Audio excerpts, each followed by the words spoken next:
आखिर क्यों हर सीजन के पहले उर्वरकों के कालाबाजारी शुरू हो जाती है? आखिर क्यों किसानों को सही समय पर उर्वरक नहीं मिलता है? क्या किसानों को ये अधिकार नहीं है कि अगर वो खेती कर रहे हैं तो उनको उर्वरक समय पे मिले? सरकार को इसके लिए सचेत नहीं होना चाहिए? इस तरह की तमाम बातें जो है हमारे किसानों के लिए जब होती है और उस पर हमारे आम जन का साथ नहीं मिलता है तो ये बड़ा दुखदाई होता है।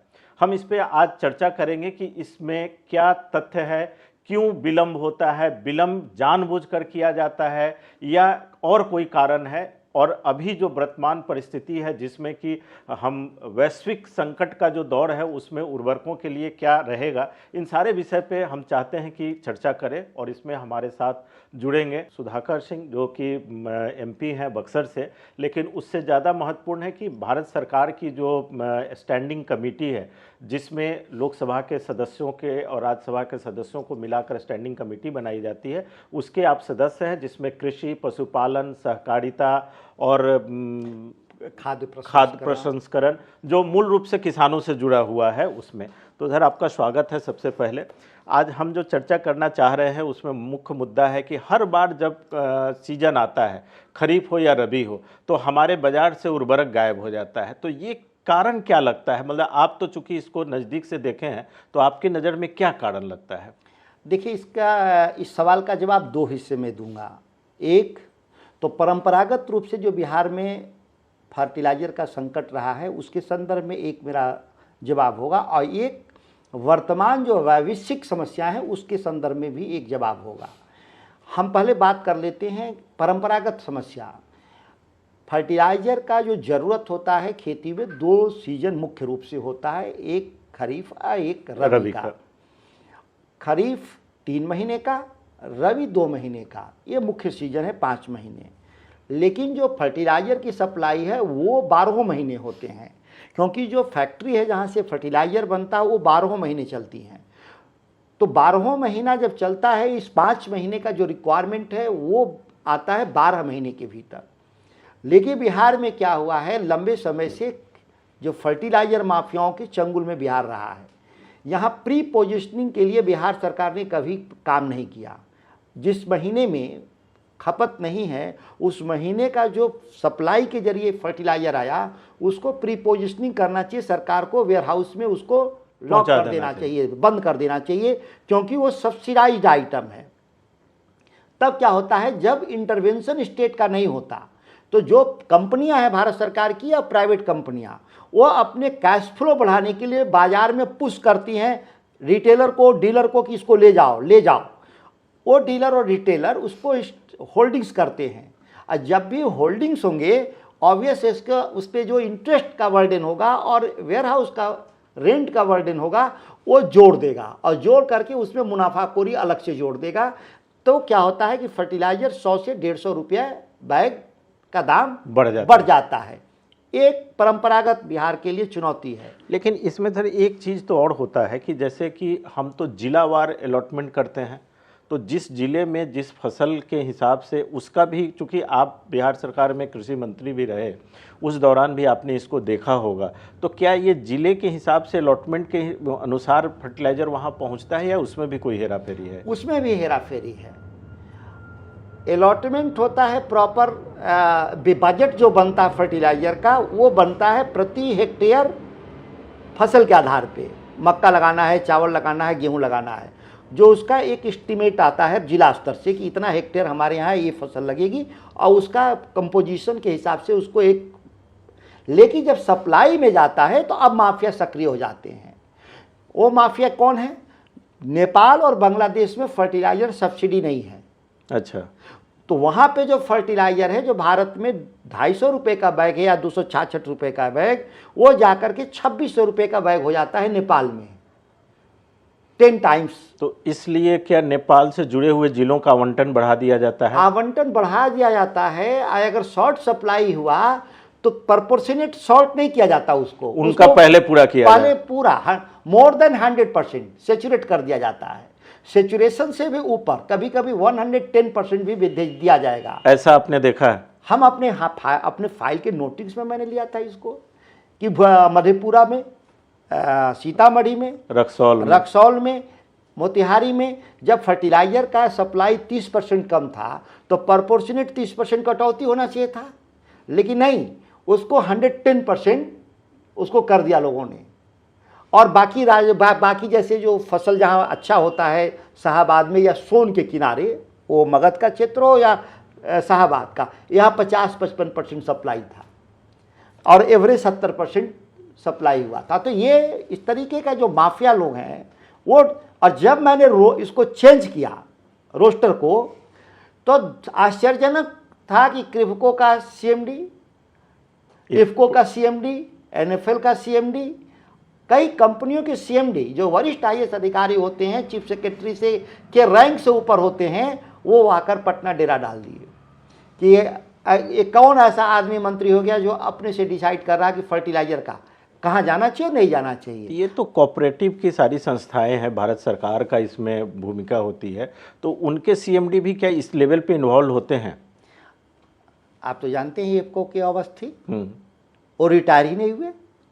देश के कई प्रधानमंत्री आए, कई प्रधानमंत्री रिटायर हो गए, लेकिन इफ्को के सीएमडी अभी तक रिटायर नहीं हुए। करीब करीब वो सुनते हैं 85 या 90 साल के हैं, पता नहीं किस स्वर्ण भस्म खाते हैं कि वो स्वस्थ हैं एकदम और अभी भी सरकार चला रहे हैं। स्वस्थ होना अलग बात है और व्यवस्था में टिके रहना एक अलग बात है। तो आश्चर्य है ना, जो विश्व गुरु वाली व्यवस्था उसमें भी वो टिके हुए हैं, जो जिन पर आरोप था कि भ्रष्ट लोग हैं उनमें भी टिके हुए हैं। तो आखिर वो कौन उनके भीतर इतनी मेरिट है कि वो आज भी टिके हुए हैं? बट आप ये बताइए कि तब फिर हम लोग इस विषय पे क्यों चर्चा करते हैं? तब तो ये पूरी सरकार ही लगी हुई है इस व्यवस्था में, तो हमारे किसान सीजन के समय में क्यों ये एक्सपेक्ट करते हैं कि उनको मिल जाए, सही समय पे मिल जाए, तब तो कभी सही कीमत पे नहीं मिलेगा। देखिए, अभी एक छोटा पार्ट हमने बताया, दूसरा पार्ट अभी बता रहे हैं। वो तो वैश्विक दृष्टिकोण से अभी वैश्विक पर नहीं आ रहा हूं, उसके पहले भी एक पार्ट है। एक पार्ट और है। वो क्या है? वो दूसरा पार्ट ये है कि हर सब्सिडी आइटम के साथ नॉन सब्सिडी आइटम टैग होता है। वो जिंक है, सल्फेट है और इस तरह के जो नैनो यूरिया, नैनो वो डीएपी, ये यूजफुल नहीं है किसान के लिए। तो ये लोग सब्सिडी आइटम के साथ उसको टैग कर देता है कि आपको जब तक ये नहीं आइटम मेरा लीजिएगा, जो बाजार मूल्य से 2 गुना होता है, अगर हम उसी चीज़ को, जिंक को या सल्फेट को बाजार में लें जो पैकेट, आधे कीमत पे मिला, उससे आधे कीमत पर अच्छी गुणवत्ता का मिलता है। बट नैनो यूरिया की जब आप बात किए कि, तो नैनो यूरिया तो सरकार की एक प्रयास थी कि इसमें उर्वरकों का खपत कम होगा, तो आप उसको कैसे कह रहे हैं कि वो उपयोगी नहीं है? हमने इम्पैक्ट एनालिसिस होता है, कोई भी हम जब प्रोडक्ट लाते हैं मार्केट में, तो एक इम्पैक्ट एनालिसिस होता है फसल पर। जो फसल पे जो आया उसमें हर जगह लगातार ये उत्पादन कम होने की शिकायतें आई, मतलब वो प्रभावशीलता नहीं था उसमें।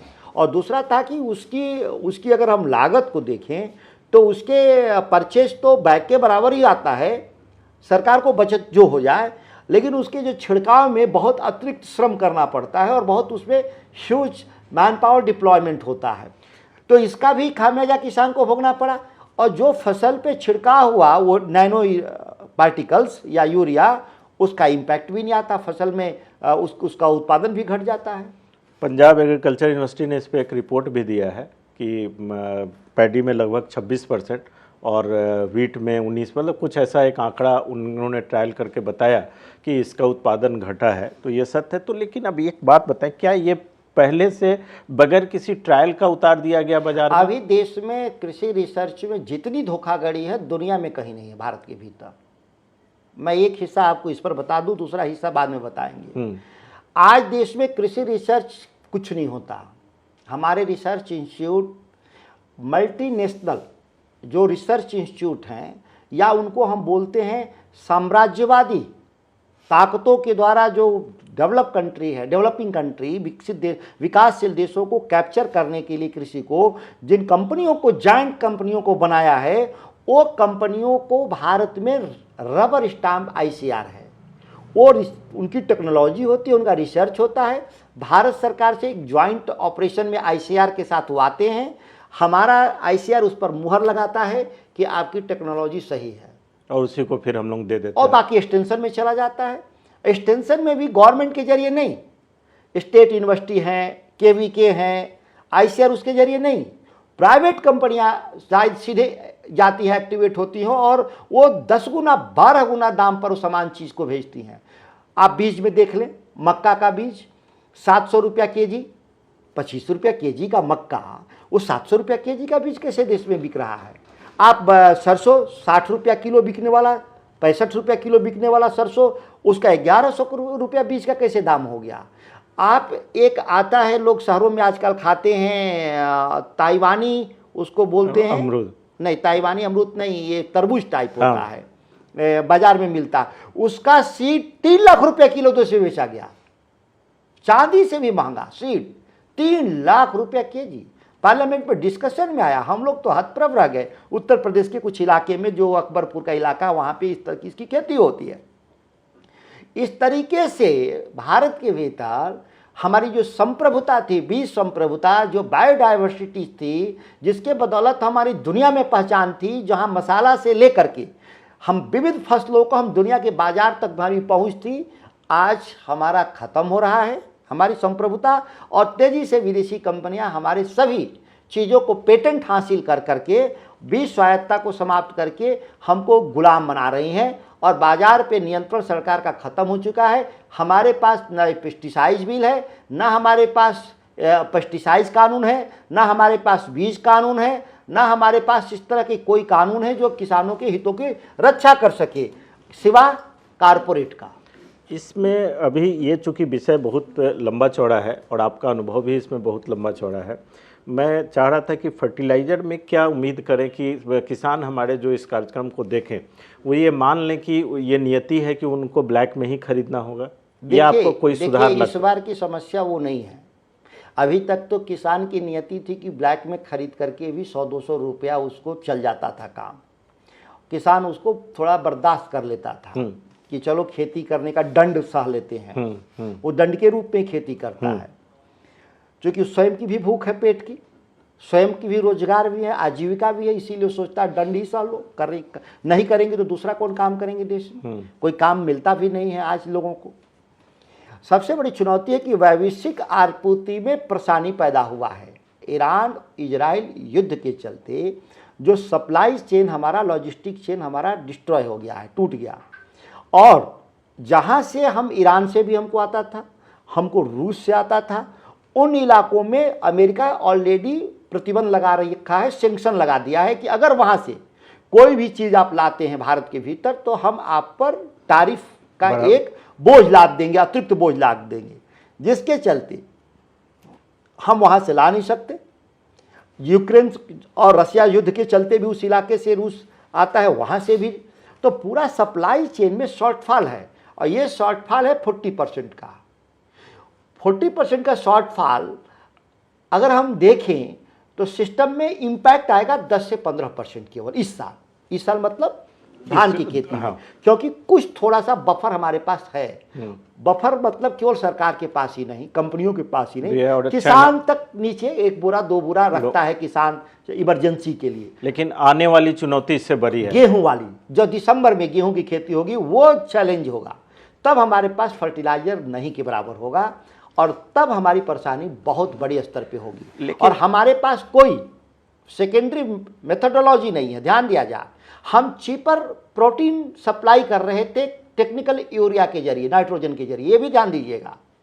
केवल उत्पादन का सवाल नहीं है, आने वाली चुनौती कुछ हमारा जो प्रोटीन चाहिए भोजन में, लंबे समय से इस देश में सबग्रेड प्रोटीन हम सप्लाई कर रहे थे फूड चेन में, टेक्निकल नाइट्रोजन दो दे करके, जिसको हम यूरिया कहते हैं खेतों में, उससे हम फसल में थोड़ी हम प्रोटीन पैदा करते थे और वो हम इनटेक ले रहे थे, जिसके चलते हमारी किडनी खराब हो रही थी, हमारे पास डायबिटीज हमारे गांव में पहुंच गया, हमारे पास ब्लड कैंसर गांव में पहुंच गया। ये सारा चीज़ हो रहा था इसी के चलते। टेक्निकल नाइट्रोजन और एंटी नॉट माने वो पेस्टिसाइड जिसका एंटीडॉट नहीं, मतलब कहा जाता है कि जो जहर वो बिक ही नहीं सकता, बिकना ही नहीं चाहिए बाजार में, जिसका कोई ना कोई एंटीडॉट हो। और भारत में ऐसे बहुत सारे पेस्टिसाइड बिकते हैं जिसका कोई एंटीडॉट नहीं। वो भी एक बड़ा गंभीर मुद्दा है। लेकिन इससे ज़्यादा हमको एक जो सवाल आता है कि क्या ऐसी क्या है फर्टिलाइज़र में जो हम स्वयं से कभी उसके उसके ऊपर आत्मनिर्भर होने की बात नहीं सोचें, या इतने दिन में हम खुद से क्यों नहीं फर्टिलाइज़र के प्रति इतने सचेत हुए कि बना पाएँ? देखिए, ये स्वदेशी के नारे के साथ आई हुई सरकार और स्वावलंबी सरकार के नारे के साथ आई हुई सरकार का कथनी और करनी में जमीन आसमान का कर है। सरकार कहती है कि हम जैव मिशन चलाएंगे, जैविक मिशन चलाएंगे और प्राकृतिक खेती चलाएंगे, नेचुरल फार्मिंग चलाएंगे, ऑर्गेनिक फार्मिंग चलाएंगे। बहुत सारे आप मीडिया के हेडलाइंस में देखते होंगे, लेकिन उसमें बजट ऊँट के मुंह में जीरा, कुछ है ही नहीं है। मतलब वो केवल नाम के लिए है, नाम के लिए है। क्योंकि इसमें क्या है, कॉर्पोरेट बाहर निकल जाएगा। जो ही जैविक मिशन होगा और जो ही ऑर्गेनिक मिशन होगा, किसान अपना फर्टिलाइजर खेत पर ही बनाने लगेगा। जीवामृत और इस तरह के जो बायो फर्टिलाइजर्स हैं, बायो पेस्टिसाइड हैं, तो इसमें जो कॉर्पोरेट है, जो बायर जैसी कंपनी, मोन्सेंटो, सिजेंटा जैसी कंपनी, और या भारत की इफ्को, क्रिप्को जैसी कंपनियां का वजूद ही खत्म हो जाएगा। तो कॉर्पोरेट खत्म नहीं होना चाहिए, बाकी कोई खत्म हो जाए इस देश में, ये कॉर्पोरेट रहना चाहिए।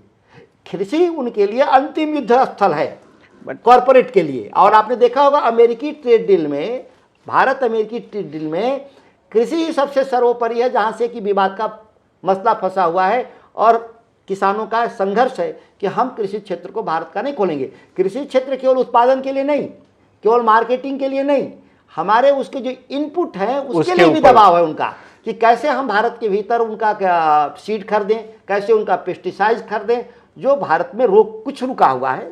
ऐसा नहीं है कि कुछ नहीं रुका हुआ है, कुछ तो कानून है, हमारे प्लांट प्रोटेक्शन एक्ट है हमारे पास, उससे कुछ रुका हुआ है, कुछ कानून है। एक चीज़ बताइए, तो अभी अगर हम इस कार्यक्रम को यहाँ थोड़ा ख़त्म करेंगे, तो क्या आपको लगता है कि फर्टिलाइज़र के इशू पे कोई चर्चा ही ना करें, ऐसे भगवान भरोसे छोड़ दिया जाए? देखिए, ऐसा होगा नहीं। जो लोग सोचते होंगे शुतुरमुर्ग बनने का, कि हम रेत में अपने गर्दन को शुतुरमुर्ग जैसे डाल देता है तो सोचता है कि तूफान निकल जाएगा, ऐसा होता नहीं। शुतुरमुर्ग बनने की ज़रूरत नहीं है, सरकार को मुकाबला करने की ज़रूरत है, और उसके लिए हमारे पास मैकेनिज्म है, मेथड है। मैं बता दूंगा, अगर सरकार चाहे तो हम इसको, मैंने कहा कि बहुत नेग्लिजिबल इम्पैक्ट आएगा, इम्पैक्ट तो आएगा लेकिन नेग्लिजिबल इम्पैक्ट आएगा, और इसको हम लोग रिकवर कर सकते हैं। मतलब ये मान लें कि इस बार उत्पादन कम होगा हमारे किसानों मैं अभी कह रहा हूँ, खरीफ में मुझे उम्मीद कम है कि उत्पादन हो सकता है कि हम बराबर कर जाए, और उत्पादन घटने के कई कारण भी हो सकते हैं, क्लाइमेट चेंज का भी मसला है, लेकिन और फर्टिलाइजर का भी मसला है। लेकिन हमको लगता है कि 10 to 15% से ज़्यादा वेरिएशन नहीं आएगा, लेकिन जा करके रबी में आएगा, वहाँ पे 50% उत्पादन प्रभावित होगा। वो हमारे लिए डिजास्टर होगा फिर वहाँ पर जा करके।